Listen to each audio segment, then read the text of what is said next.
चलो आज हम सब गुड्डा गुड़िया वाला गेम खेलते हैं। मैं आती हूँ अपने घर से अपनी डॉल लेकर। सुमन और मुन्नी तुम दोनों भी अपनी अपनी गुड़िया और गुड्डा को लेकर आ जाओ। इस पर मुन्नी कहती है, नहीं नहीं मुझे नहीं खेलना, मैं घर जा रही हूँ, मुझे पढ़ाई करनी है। सुमन कहने लगी, बात ये नहीं है कि तुझे पढ़ना है, बात ये है कि तेरे पास तो गुड्डा गुड़िया है ही नहीं। सुमन की बातों का बिना जवाब दिए मुन्नी वहाँ से चली गई। सच्चाई तो यही है कि मुन्नी के पास कोई भी डॉल नहीं है। रामू अपनी छोटी बहन मुन्नी के साथ रहा करता था। रामू मिट्टी से बनी वस्तुएं बनाता था।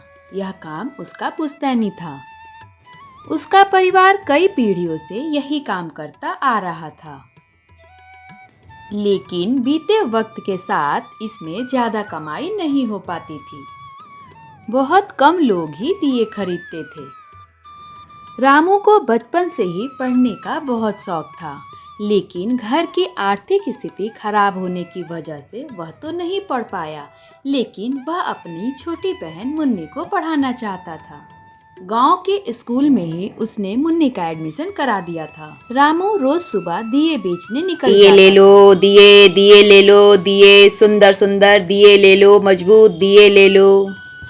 कैसे दे रहे हो भैया दिए? 50 रुपए के 50 दिए हैं मैडम।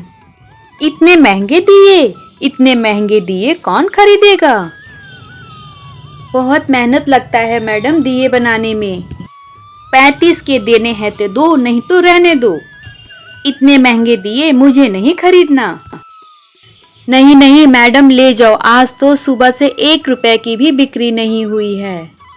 सामने खड़ा फल वाला रामू को उदास देख पूछता है, क्या बात है रामू भैया, बड़े उदास लग रहे हो? मिट्टी के इन दियों में तो अब अच्छी कमाई नहीं हो पा रही है। बात तो तुम सही कह रहे हो भैया, इन चाइनीज दियों ने तो मिट्टी के दियों की तो अहमियत खत्म ही कर दी है। चलो ठीक है भाई, मैं अब चलता हूँ, ध्यान रखना अपना।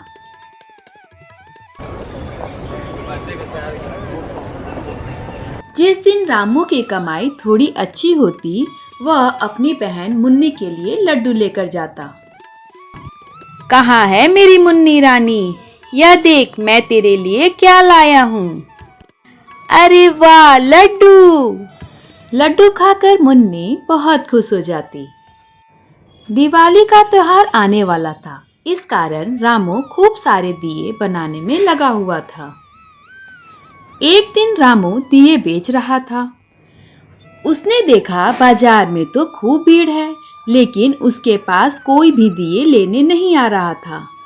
तभी उसके दुकान पे एक आदमी आया। से दे रहे हो दिए? 50 रुपए के 50 दिए हैं साहब।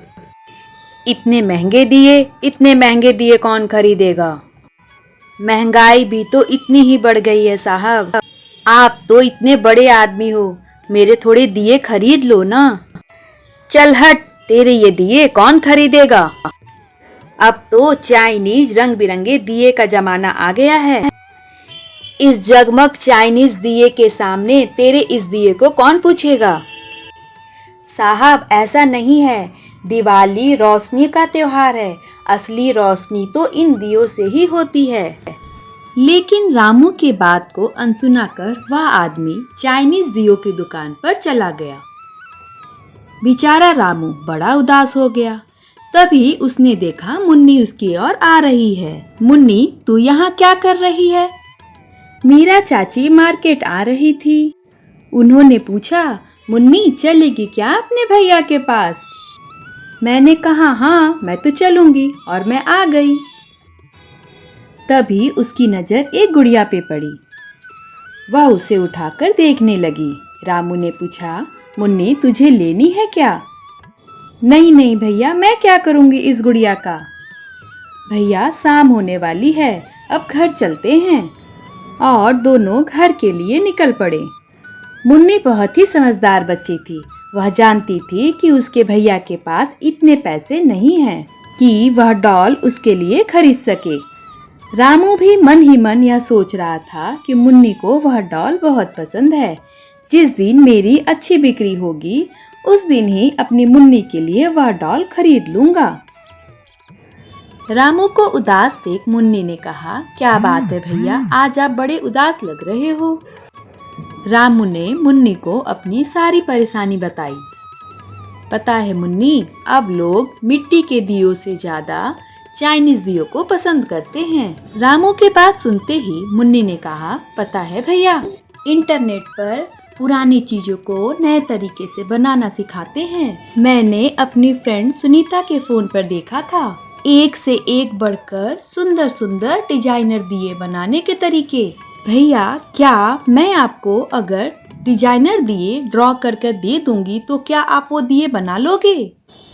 मुन्नी ने एक डिजाइनर दिए ड्रॉ करके रामू को दिखाया। उसे देखते ही रामू ने कहा, इसे तो मैं आसानी से बना लूंगा। अरे वाह, फिर तो मैं आपको रोज दिन दियों के नए नए डिजाइन बनाकर दिया करूंगी। रामू भी अपनी कलाकारी से हूबहू वैसे ही दिए बना डालता। अब रामू के दिए खास हो गए थे। अब हर कोई रामू के दिए लेना चाहता था। डिजाइनर और फैंसी दियों को देख रामू की बिक्री दिन पे दिन बढ़ती ही जा रही थी। क्या बात है रामू भैया, आपके दियों ने तो कमाल कर दिया। नहीं नहीं भैया, यह मैंने नहीं किया है, यह तो मेरी माँ लक्ष्मी की कृपा और मेरी मुन्नी की बुद्धिमानी का कमाल है। रामू दिए बेच रहा था, तभी रामू के पास फिर से वही आदमी आया। दियों पे नजर पड़ते ही उसने कहा, इतने सुंदर दिए, गांव के लोग सही ही कह रहे थे, तुम्हारे दिए तो सचमुच बहुत खास हैं। तुमने ठीक ही कहा था, दीपावली रोशनी का त्योहार है। इन दियों के बिना तो दीपावली अधूरी है। असली रोशनी तो इन्हीं दियों से होती है। मुझे माफ करना रामू, मैंने तुम्हारी कला का अपमान किया था। कोई बात नहीं साहब, कल दीपावली का त्योहार है, हम सब खुशी खुशी इस त्योहार को मनाएंगे। इन सारे दियों को पैक कर दो। ये लीजिए साहब, हैप्पी दीपावली।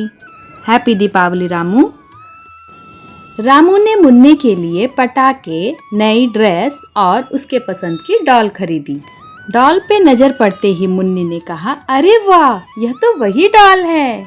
आप मेरे सबसे अच्छे भैया हो। दूसरे दिन दोनों ने मिलकर माँ लक्ष्मी की पूजा की और पूरे घर को दियों से सजाया। सुमन, रजनी, इधर आ जाओ, हम सब मिलकर पटाखे फोड़ते हैं। खुशी के साथ दीपावली का त्योहार मनाया। Please like, share and subscribe. मिलते हैं नेक्स्ट स्टोरी में।